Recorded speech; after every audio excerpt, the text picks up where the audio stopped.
For me, it's a matter of pride that a company I worked for close to about 12 years, that I'm getting an opportunity to introduce the next speaker, Mr. Scott McNealy. Scott is best known as the co-founder and CEO of Sun Microsystems. He's considered a management guru. He's considered a technology visionary, but he's also a self-proclaimed raging capitalist.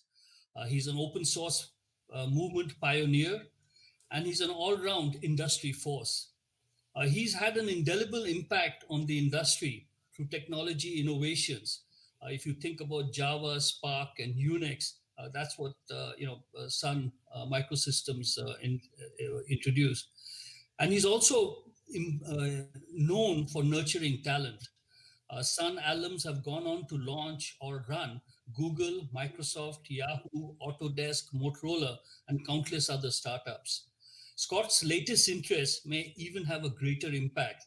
Among other ventures, he's co-founded Curriki, a non-profit that facilitates the creation of educational content. And just for the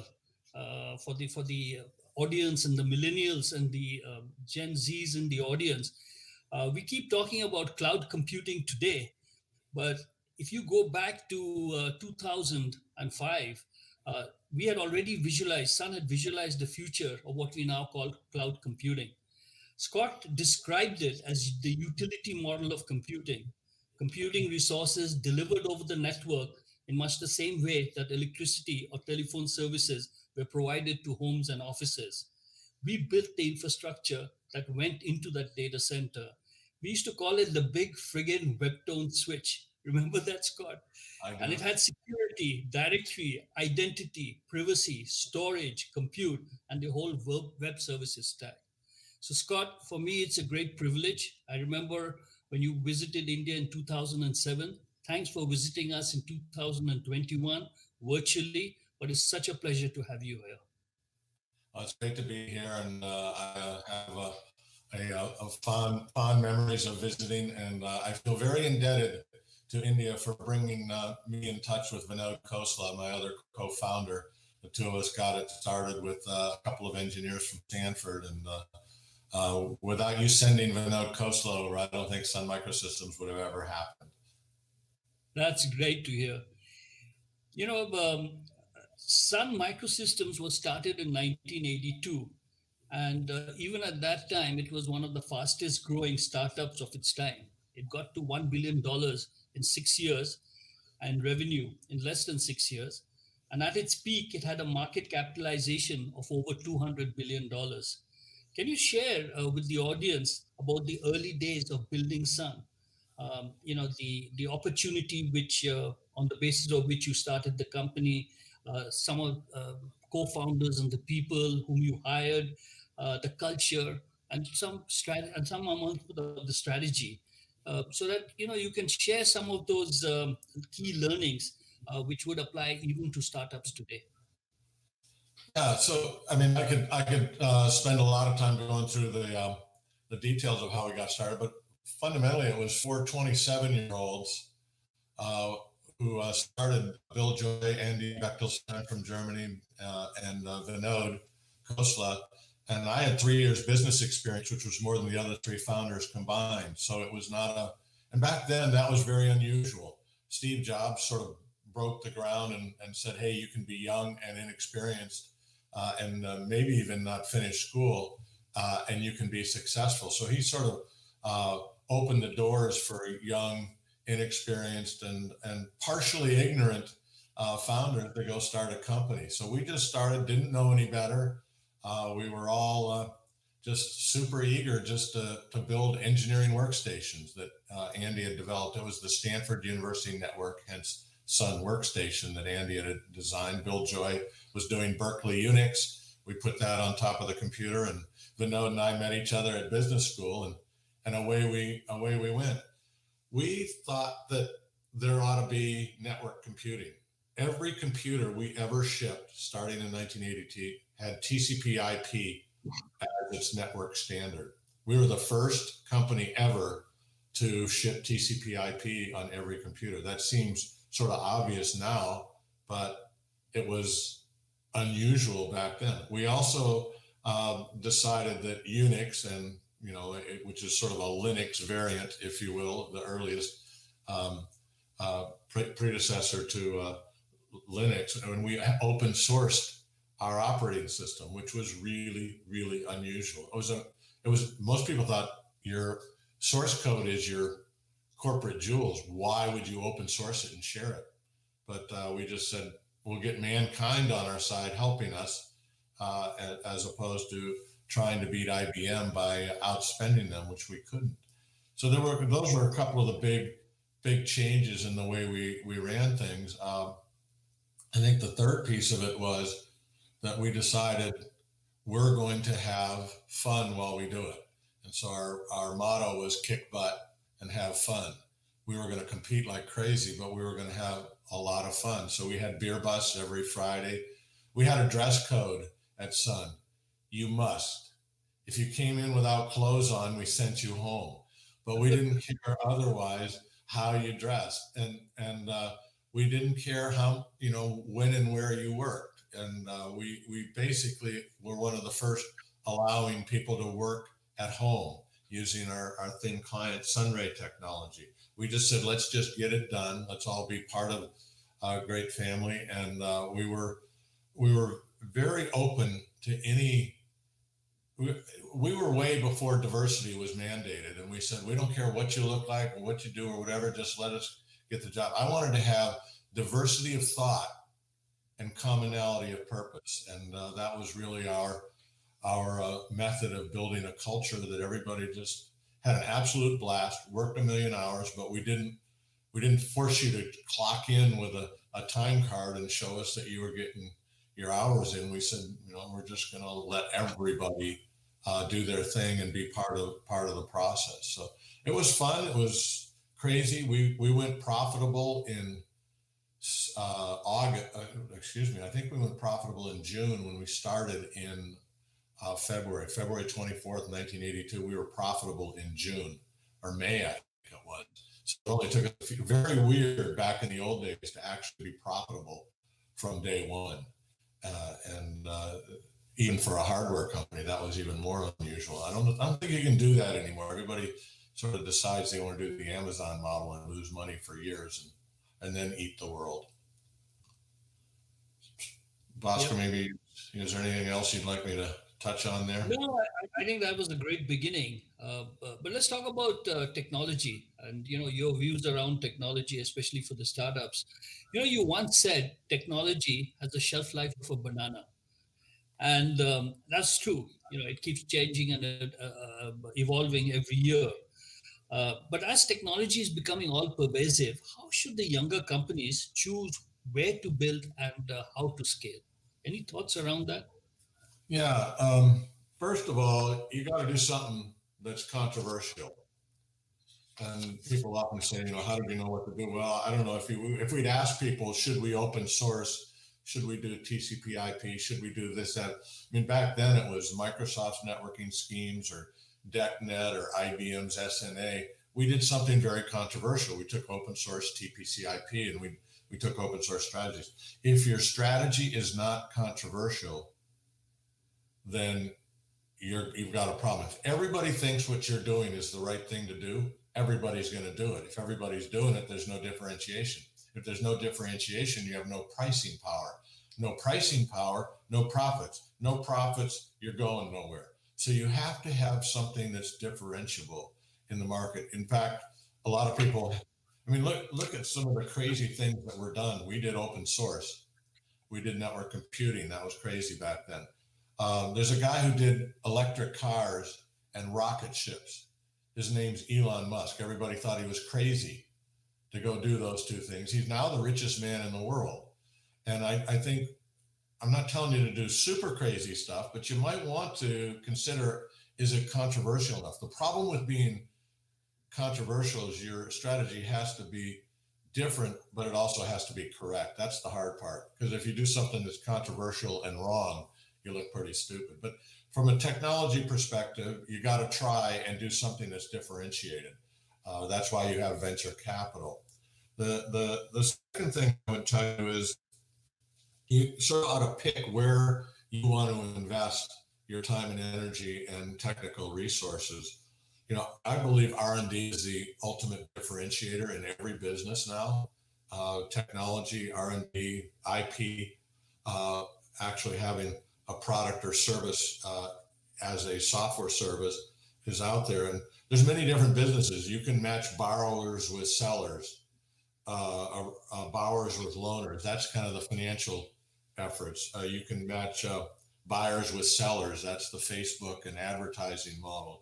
You can do entertainment, news, movies, football, golf, whatever. That's another, or gaming, that's another world. Or you can build real products and services which enable all of those other activities. I always like being in the product and services. I love putting a product in a box and shipping it. It just gave me psychic income. But I think you need to think about, do you want to do entertainment, which actually is a negative productivity maneuver because it basically keeps people from creating products or services. But it's good for our well-being, our health and well-being, hopefully. Do you want to be in the financial services space where you match buyers and sellers of assets and take money from them? I just like doing the enabling products and services businesses that make the world go round. In the United States, we had a lot of lockdowns, but we didn't lock down essential services. We locked down football teams, but we didn't lock down fundamental construction or manufacturing or food service delivery or all the rest of it. And so if I were to tell my kids, what to do, and they don't listen because I actually have a pro golfer, but the goal is, I think, to try and get into an essential service that just gives me more psychic income, something that they wouldn't shut down in any event for a pandemic. That's an interesting litmus test. And then you have to figure out whether you're going to do a technology development that requires lots of capital, as say making chips, doing a silicon fab, or creating software as a service. And most young startups today are doing software as a service, a website, a cloud-based, or as we said, the network is the computer-based service, which doesn't take a lot of capital. And understanding how much capital you have access to will really define and help you to make buy decisions when you start your company. So kind of a rambling overview, but I think these are things you should try and think about when you go start your company. But again, don't do something that everybody thinks is the right thing to do. It'll be too hard to compete with everybody else. Walking into an interview and saying, "I breathe," does not differentiate you, and it gets very hard to get the order when that's the case. Yep. No, makes sense. We talked a little bit about how you built the culture and the values of Sun, and how you ensured that everybody in the organization actually adhered to those principles. What are some of the leadership principles that founders should focus on? Because we've had lots of examples of startups which started off very well, but because of poor leadership, they actually started struggling. So any advice you can give to some of these entrepreneurs and CEOs and founder CEOs? Yeah, well, there's I think the most important thing that I never learned at business school was that I should spend every day, all day, every interaction with anybody in the community of your company. Ask them the most critical thing you can do is ask them this question: if you were CEO, or if you were the leader of this organization, even if it's a smaller part of a corporation, what would you do differently? What would you do more of or less of versus what we're doing here today? In other words, tell me what I'm doing wrong in your eyes, and actually listen and quietly and non-defensively listen to their input. You don't have to take it, but the fact that you ask somebody for their input makes them more invested in your success. It makes them more comfortable that you know what the issues are. And quite often you'll get some very, very good ideas from them. So I think too often founders think it's my job to come up with the strategy. No, it's your job to go ask everybody involved and the smartest people you know what they think is the right strategy, and then pick from there a blend or an answer for what your strategy ought to be. Because that leads to the second thing, that I think our management style was always very consensus, but not participative. So we would ask everybody for their opinions, but ultimately my job as CEO was to decide who got to decide. And sometimes I chose to make the decision, but I only made very few decisions, a few very big decisions every year. But then I would delegate down to the right and appropriate and trusted people to make the decisions down in the organization. I did not want all those decisions coming up to me. That takes too long. And, if you don't, the right answer is the best answer. The wrong answer is second best. No answer is death. And so I always wanted to make it clear who was making the decision and make sure that they were asking everybody for input so that nobody was surprised when they made their decision. So decision-making process becomes a very, very important part of you. I know a lot of you have worked at companies that says it's so bureaucratic here. It's so political. There's so much, overhead.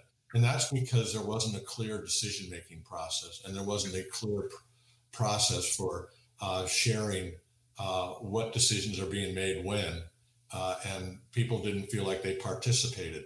So a lot of people, we made decisions against what people recommended, but they said, well, at least I got to weigh in. At least I got to acknowledge that, and at least people know and considered what I had to say. And I guess I'll line up, and because I always said, either you agree and commit to our strategy or disagree and commit to our strategy, or you get the heck out of the way, which usually meant go find another company, because we can't afford to have people subverting the strategy. And I also used to say, we're going to put all the wood behind one arrowhead.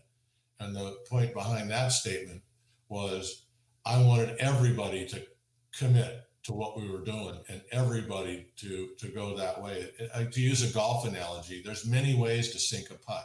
You can hit it really high and let it die and curve into the hole, or you can hit it really hard and fast straight at the hole, or you can do something in between. But everybody needs to know what the strategy is and commit to that, because if you got the person aiming, not agreeing with the person who's applying the physical force, you're going to miss the putt. And so getting that synchronization and everybody on the same page allowed us then, therefore, to be successful. And nothing was more fun than being successful. So that's sort of a lot of what I thought were key tenets of our culture. Just most importantly, having a really solid, quick, aggressive, delegated decision-making architecture. Yep. No, I agree with you. And I think that's what made Sun the best and the fun place for me and for a lot of my colleagues. One other point on that I think is important, Bhaskar, is we had a rule of 11, and I wanted 11 people or more reporting to each manager, because that created a flat organization where what I said to my staff would then be said to their staff, And if you have a very vertical organization chart, you lose about 20% of the message every time the boss says to the staff what's going on, and then they do it. And so if you have 5 levels deep in your organization and I say something as a CEO, 0.8 to the 5th power is the amount of information that gets down to the 5th level. And if you do the math on 0.8 to the 5th power, it's just a dangerously small portion of what I said has been matriculated down to the organization. So the flatter you can keep your organization, and the closer people feel to the CEO, the more affiliated and excited and informed they will be about the corporate strategy. Excellent. In fact, there were, our value systems were based around courage, collaboration, innovation, integrity, and pace. There are 2 there, courage and pace, which I've not seen in most other companies' values. So could you like to talk a little bit about what you meant by courage and what you meant by pace? Yeah, so pace was built into the decision-making process because I would say, all right, Bhaskar, you're in charge of that decision. You have 2 weeks. I want you to talk to everybody, evaluate everything, and you're going to come to our staff meeting in 2 weeks with the answer. But I want you to come see me just before the meeting because I might want to overrule you. And I overruled almost nobody in my entire career, but I wanted to make sure they didn't come up with something that was absolutely crazy, and that created pace.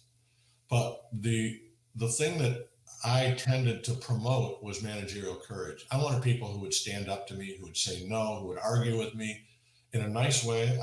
We don't, we don't holler at people. We holler with people to get the messages heard. And we would have very lively discussions. And I wanted people who didn't say to me what I wanted to hear, but told me what reality really was. The problem with being CEO is you're the last to hear the bad news. You're the last to get reality. Nobody wants to bring bad news to the boss. And so you need to learn to attenuate when you hear bad news. You don't need to amplify, and you need to encourage people to give you that. But when I hired and promoted people, the thing I looked for was managerial courage. And it was the hardest thing to identify. But after a while, you saw it. And that's managerial courage, is being able to walk up to somebody and say, hey, you didn't do very well that time. I've seen you do better. I know you can do better. What's wrong? What can I do to make you perform at that level, as opposed to just hollering at them, and it takes managerial courage to sit down and address, hey, I don't think you're right for this role, or I don't think you're right for this company, and we've got to make that move, but do it in a gentle velvet glove way. And that managerial courage just makes all the difference in the world. Yeah. So if you, I thought we'd spend some time now talking about Curriki education. You actually started, I think, Curriki before 2010, before the acquisition. So would you like to tell us what motivated you to start Curriki? How is it doing? And does India have a place in your future strategy? Correct. There's so much to share with all of you, and I'm following. So one of the things I believe about corporations is their goal is to give a return to the shareholders so that they can do good with their money. And what they will do with it is they'll spend it, which is creates jobs. They'll invest it, which creates jobs in new companies. They'll save money, which will lower the cost of capital so other companies can start, or they'll give it away. I did not ever think it was my job to give shareholder money away. And so while we allowed employees to donate hours, and we would give them time off to go do that, and they donated an enormous amount of hours, I did not think it was my job to give corporate capital away.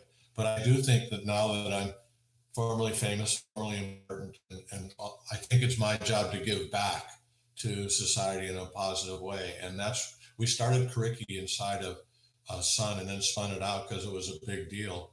And we are now providing I think the most impressive open source authoring tool, free and open source authoring tool running on all of the major clouds that allows you to create active learning experiences with things like real-time scoring and video enhancements and scope and sequencing of curriculum. If you think about PowerPoint, it creates great presentations, no programming required. You think about Acrobat or Adobe creates great PDFs. You think about Java Studio created great internet applications. Well, Curriki Studio creates really wonderful remote learning experiences. Incredibly important now in the COVID era, in the we can't travel era, that sort of thing, but also important for lifelong learning for any corporation, any government agency, any higher ed school, K-12.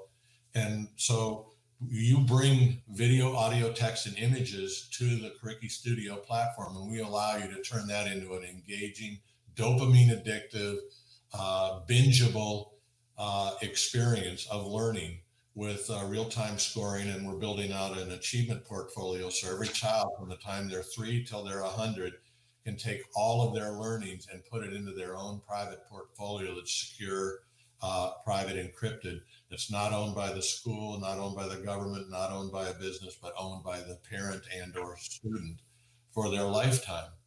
And it's a whole new model of the flipped classroom. And yes, this is big time and huge. We have a Curriki Go product that puts it right into the LMS. We do Moodle, and I think Moodle is very big in India, if I've got the right learning management system. But we can publish any experience that you create right into your school's learning management system at any level, or into your corporation's content management systems, or right into a web page. And all of a sudden, here's this beautiful. I'd love to be able to demo it to you. If you reach out to Abby at curriki.org, curriki.org, or you go to email hello at curriki.org, or you can go get all of our code on GitHub. We can help you create very wonderful learning experiences using this tool. The other thing you can do is you can create very interesting marketing experiences, because we have virtual tours, we have branching, we have video enhancements and engagements, and we have audio capabilities. So you can build a very interesting real-time remote learning, because marketing is all about education, educating your customer about your product. You can educate your customers through marketing experiences. So it's a very, very powerful tool. I like what you said earlier. I think this could be every bit as big or bigger than what we did with Java, because this allows anybody with no programming. We're actually having teachers use this product in school. The students have to create a learning experience based on the content that they've learned during the semester. So what better way to prove you've learned something than to show an electronic experience that teaches it? So it's a very, very exciting product. I'm very excited. Maverick, my pro golfer son, has birdiesforeducation.com. If you want to support it financially, you can commit as many nickels, dimes, dollars, or whatever you want per every birdie that he gets, and it goes towards funding for it. He's raised over $500,000 for us already. Just brilliant. We have Schwab. Chuck Schwab is a big donor. We have some very, very interesting people helping us with this journey.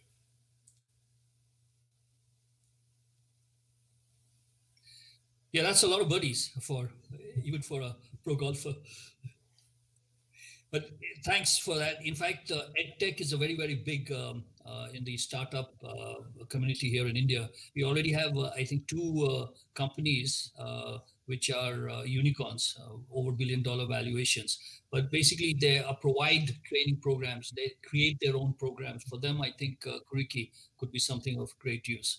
It's also the government, I think. The government is also coming out, and even NASSCOM is involved in that, in trying to provide digital literacy, providing artificial intelligence, machine learning courses. And again, I think that's something which Curriki is something which they could look at. So definitely that will be a great opportunity.